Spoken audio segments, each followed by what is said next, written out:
All right, guys. Well, we've got the Pro Sneak. It's a TORO Pro Sneak. I think this one's a 360. It's not the 365. This is like the earliest serial number that they made. I got the seat on it. I don't know. I think I got that video up.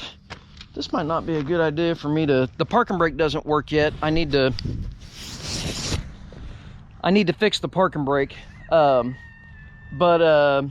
We figure we'll give it a rundown. I might have to have Corey up here.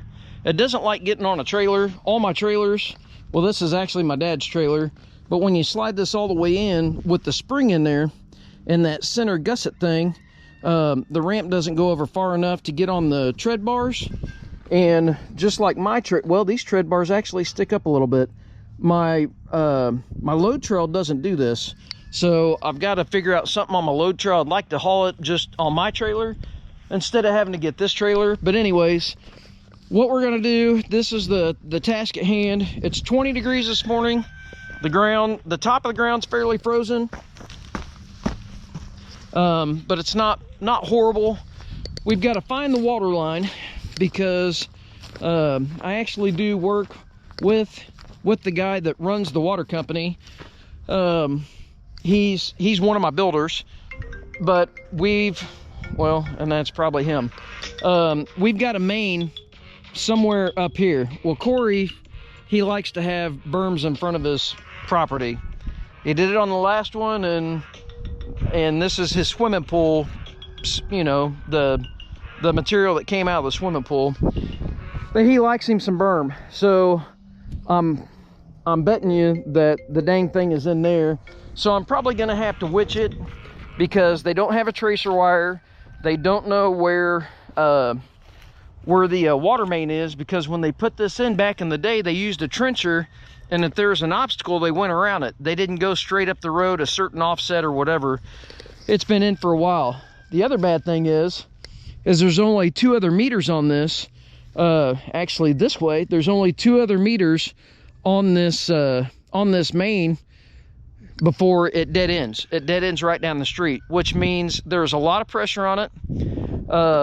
There's not a lot of usage on it, so you don't have a lot of water flow through there like if you're at the beginning of the main. The reason I'm telling you that is that if we open this up, we have to make sure that we have coverage on it because it's 20 degrees. Well, what happens when water is in 20-degree weather? Right, you don't want to blow up the main and have them have to come out here and fix it in the middle of the night. So we're gonna have to try to figure that out. I guess the plan is we're gonna come straight through here, and we have, I think he's got a 500-foot roll of CTS. You see his house all the way down there, right? Yes, it's a long ways away. He's got it wheeled off, but I think this is a good 350 or 400 feet of water line that we've got to plow in.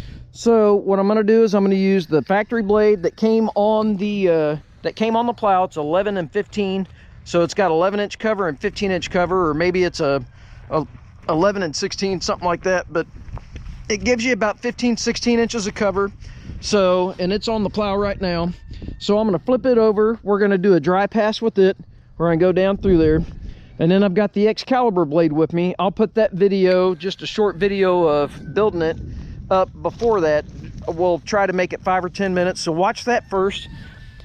That blade should give us about 32, 33, 34 inches of cover, so you could plow a water line in. Our code around here is 30 inches. I usually put them 4 foot when I'm digging it with the excavator. Obviously, I can't pull a 4-foot blade. So we are going to attempt, I don't know if it's going to plow it in, but we're going to attempt to plow in a 1-inch line all the way down there, and then he's going to dig a trench over to the house. All right, some people don't believe in this, but these are just 2 flag wires. I keep them in my truck. I like to get a really tight bend on them. Some people put like copper tubing on it, all that stuff for handles. They'll use different materials. Flag wires for me just work really good. I'm going to do some dousing or some witching for water. Now, I went ahead and marked. We don't have locates because they told me, hey, we have no idea where it's at. Well, I witched it up there in the driveway, and it was right in the middle of the berm going across. I told Corey, I was like, you ain't gonna like this. Luckily, I think it's here. So let me show you what I'm doing. I'm gonna try to talk to the camera. I'm just gonna put you guys over here on this frozen dirt. Hopefully we'll have a good shot right here. That looks about right. And I'm gonna tell you what I'm doing. So, and then we're gonna leave the flags in, and we're gonna dig this up, and we're gonna see how close I was. That's why I made the flags really wide. I think I'm inside his window where he wants. But what you do, you wanna hold your rods like this. I just I don't try to manipulate the wire with my thumbs. I'll kind of have my thumbs, you know, something like that, actually like that. That's what I do. And you want to hold them loosely. They're loose in my hands. You know, the wire's small enough. That's why I like using flag wire. See, you can just make them whip around and stuff. And yes, I can manipulate it and have them fall back and forth, but you want to keep them as level as possible. I kind of keep some tension on it and keep the elbow, you know, the bend off of my hands so it doesn't have any drag. I try to keep them fairly straight. They sit in my toolbox. I've had these kind of straightened out and stuff like that for a long time. Every once in a while I lose them because I'll sit them on the ground. But anyways, what you do is see that it's a negative charge here, and then these are winding back. I think it was, my hands are so cold I can't feel what I'm doing. Anyways, you don't want them on the same angle because then, you know, they'll stop each other. But you can run along. See up there, I don't really have water, but you come up here and they turn to each other. I'm not doing that. So usually when they're parallel, I don't know if you can tell what they're doing right there, but like, see how the one in my right hand, maybe you can see that it's pointing at me. So, and then we go past it and it starts pushing away. And then we go past it this way and they point away. So when you get here, they're in line. I don't know if you can tell what's going on or not from over there, but both of the wires are in line right there, right with that flag. Now let's check it over here. My phone keeps ringing every time we're doing this. That was probably Jeremy again. So sorry, Speedbinder. I'm videoing and we're working, and it's cold, so my phone's like hidden in my jacket. But pointed away, they're parallel right there, and then they point away. So as you can see, those wire, they're opening and closing, but right there they're even. So, and then what I do, I try to check somewhere else and make sure it's just not a weird reading, and I've got nothing over there until I get here. And see, I can even be here and they'll point at you, and then I walk over. Let's get closer so you can maybe see that. Again, I'm just holding them loose. So what we'll do, see, they're open, and then those wires try to line up with the water line. I don't like going that direction, but sometimes it'll tell you if you're running parallel with it or not. See how that one's trying to find it? But then we come over here and they get lined up pretty good. I'd say that main is right there. So some people don't believe in it, and some people can't witch, but I've had people try it and try it and try it. They can't get it done. So look at the orientation of these flags. I'm not gonna move them. If I'm wrong, I'm wrong, but I'd say that main's right there. I'm gonna try to climb on this thing. I'm gonna go up on the driveway. I'm gonna witch a couple different sides because this is a lot of dirt to try to witch through. I'm hoping that's it. But here comes Corey with his little Sandy. But anyways, I'm fairly confident we're there. So we'll see if I'm right. Maybe I'm off, but hang out. All right, so what we got, I already ran, I don't know what Corey did with my other blade, but we already ran the 15-inch blade down. And that's our dry pass with the 15-inch blade all the way down. I'll find out how far it is. But here's the 32. We're about to see what it'll do. I may go ahead, I might throw the my magnet mount and put it up on the ROPS. I don't know how long it's gonna last. It probably won't last till I get all the way down, but we're gonna see what it does. Hopefully it plows it in. If not, we're gonna end up digging it in with the excavator. He's gonna use his down by the house and work his way up here. And then I'm gonna get mine and we'll dig this, because we're hitting some pretty hard rock right there. So let me get the mag mount, let me get the battery hooked up, because it is cold. And we'll see if we can dry run a 32-inch cover-up blade behind a Pro Snake.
Well, we're gonna see what happens. Hopefully it works out good.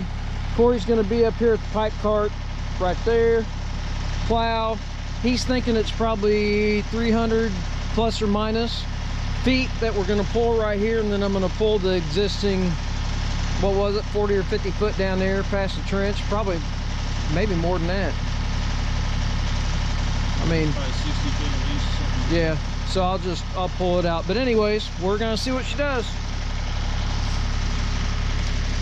Call me if there's trouble. And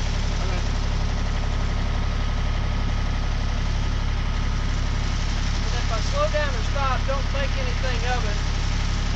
Somebody's either calling me, or I may have to slow up or something.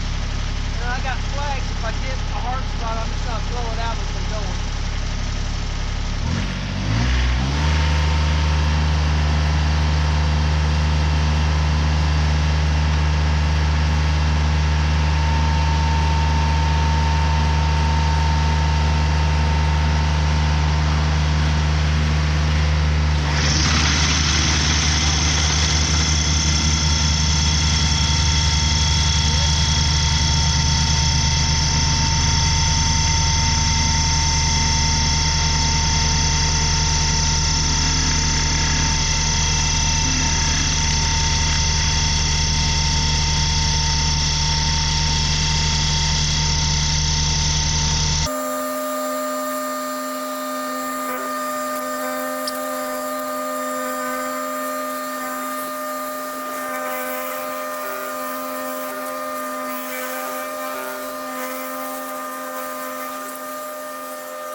No, I built I felt real good about it.